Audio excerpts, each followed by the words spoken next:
Yo les postes, bienvenue dans cette nouvelle vidéo. On va évoquer plusieurs sujets, les postos, notamment plusieurs déclarations d'anciens joueurs du Paris Saint-Germain, de l'entraîneur actuel Christophe Galtier. On va parler encore une fois de la tension entre Neymar et Mbappé qui grimpe de plus en plus. Comment ça va se passer entre les deux hommes pour la suite de la saison. Alors on va commencer par Paredes, prêté par le PSG à la Juventus. Leandro Paredes s'est montré expéditif au moment de répondre à une question sur Kylian Mbappé. Comme Neymar il y a quelques jours, ceux avec qui je n'avais pas de relation, je ne peux pas vous en parler, explique-t-il froidement au sujet de son ancien partenaire. À en croire le milieu de terrain argentin, Leandro Paredes ne partira pas en vacances avec Kylian Mbappé dans les prochaines années. Le nouveau joueur de la Juve, qui appartient toujours au club parisien officiellement, a balayé le sujet expliquant qu'il n'était pas le mieux placé pour parler de Kylian Mbappé, compte tenu d'une relation visiblement assez distante avec lui. Ce n'est pas à moi de parler de lui, a lâché Paredes au micro d'ESPN en marge du rassemblement de l'Argentine, 2 jours avant un dernier match amical contre la Jamaïque. J'avais une relation avec ceux avec qui j'avais une relation. Mais ceux avec qui je n'avais pas de relation, je ne peux pas vous en parler. Donc voilà, donc apparemment un petit peu compliqué d'être ami avec Mbappé depuis quelques mois. Alors, mon départ du Paris Saint-Germain, je pense que j'ai pris la bonne décision. Le milieu de terrain a quitté Paris le dernier jour du mercato pour rejoindre la Juventus en prêt jusqu'à la fin de saison. C'était une décision difficile, changer de club avant la Coupe du Monde en raison de l'adaptation, explique-t-il, au sujet de son départ de Paris. Je pense que j'ai pris la bonne décision, j'avais besoin de minutes pour arriver au Qatar de la meilleure des façons, c'était la bonne chose à faire, j'avais besoin de temps de jeu. On a vu que Neymar aussi a été agacé par une question sur Mbappé. Vendredi dernier, à l'issue de la victoire du Brésil sur le Ghana 3-0, Neymar avait déjà esquivé le sujet Mbappé lorsqu'il avait été questionné sur sa relation avec l'attaquant des Bleus. Comment sont vos relations avec Kylian? Neymar répond: Kylian? Non, je réponds pas. Avait-il soupiré avant de s'éclipser? Même en pleine trêve internationale, le débat autour du vestiaire du Paris Saint-Germain semble donc toujours très tabou. On a vu aussi qu'il y a d'autres joueurs qui ont parlé, par exemple Abdou Diallo, qui a dévoilé les coulisses de son départ du Paris Saint-Germain, donc recruté en échange de 31 millions d'euros en 2019. Bon, il a réussi à trouver un autre club, puisqu'il a été prêté au Red Bull Leipzig, un départ sur lequel le défenseur est revenu dans un entretien accordé aux médias Carré. Dans les propos qui ont été rapportés par le Parisien, remplaçant de luxe au PSG, Diallo ne regrette pas vraiment d'être parti de la capitale française. Je sentais que j'arrivais au bout de quelque chose et que je ne comptais pas rester au club pour ne servir à rien. En fait, et le mercato, tant que le championnat n'a pas commencé, c'est le moment où il faut aussi penser à soi. J'avais envie d'être important dans un projet, de compter et de pouvoir amener ma pierre à l'édifice. J'ai eu pas mal de sollicitations tout l'été, je suis très exigeant, j'ai été très exigeant car je ne voulais pas me tromper et Leipzig pour moi ça cochait toutes les cases. Bon club, avec des ambitions, avec un gros projet, un projet stable, ça joue la Ligue des Champions, ça joue les premiers rôles en Bundesliga, je retrouvais des joueurs que je connaissais, un championnat que je connaissais, et je voulais aussi me mettre dans le risque. Faut pas oublier aussi, il faut bien préciser que tous les joueurs du Paris Saint-Germain sont partis, certes, mais 90% sont partis parce qu'il y avait la Coupe du Monde cet hiver et qu'ils savaient très bien qu'en restant au Paris Saint-Germain, tous ces mecs-là n'auraient pas été appelés en sélection pour la Coupe du Monde. Très clairement, s'il n'y avait pas eu de Coupe du Monde en plein hiver cette année, je pense qu'il n'y a aucun club qui aurait pris ces joueurs-là. Et aucun joueur du PSG serait parti, à part peut-être un ou deux. Donc ça aussi, il ne faut pas l'oublier très clairement. Donc voilà pour Abdou Diallo. Donc c'est bien beau de critiquer en disant j'ai pris la bonne décision. C'est vrai qu'ils ont pris la bonne décision, mais s'il n'y avait pas eu de Coupe du Monde, tout le monde serait resté sur le banc, en vacances, avec leur salaire. Ça, c'est la première chose qu'il faut déjà avouer et préciser.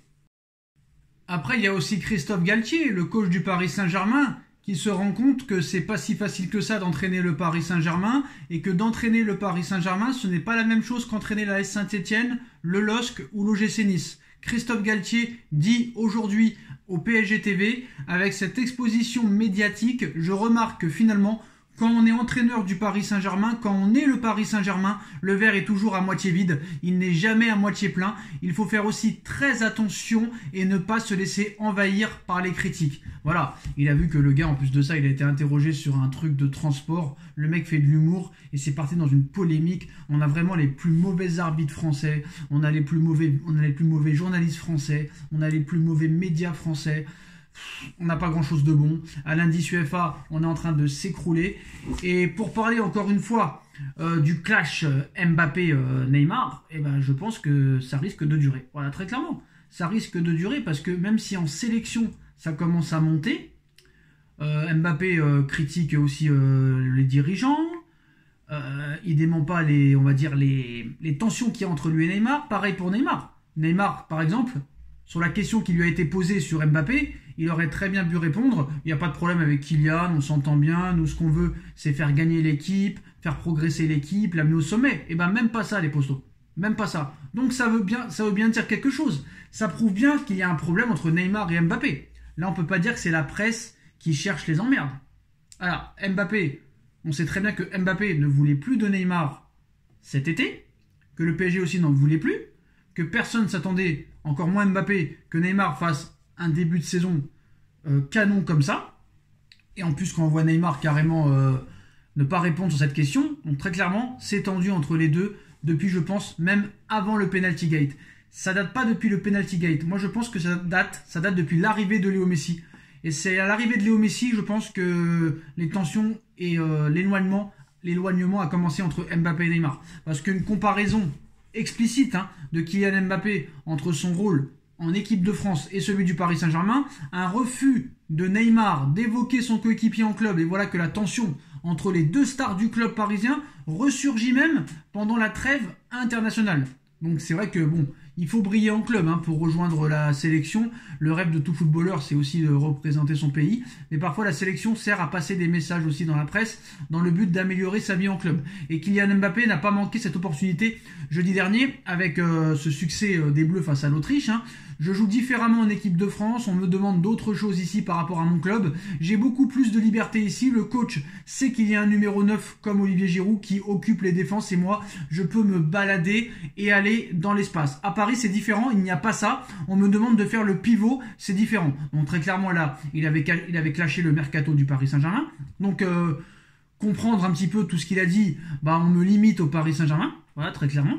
Car Kylian Mbappé aime toucher à tout, il aime être au départ des actions, au cœur du jeu, aussi à la finition. Or, à Paris, il a les références en matière. Il a Messi, 7 ballons d'or, peut-être le meilleur joueur de l'histoire du football, et Neymar. Et lorsque le Brésilien a été interrogé à son tour directement sur Kylian Mbappé à la sortie du match du Brésil face au Ghana au Havre, vendredi soir, il a préféré ne rien dire, tournant carrément le dos aux journalistes et aux médias et aux caméras. Alors maintenant, la question qu'on se pose, quelle suite pour les deux hommes? Quelle suite entre les deux hommes? Au mieux, c'est de la tension qui règne entre les deux hommes. Neymar aurait pu user de la langue de bois, dire par exemple combien Mbappé est talentueux et à l'avenir, il sera devant lui.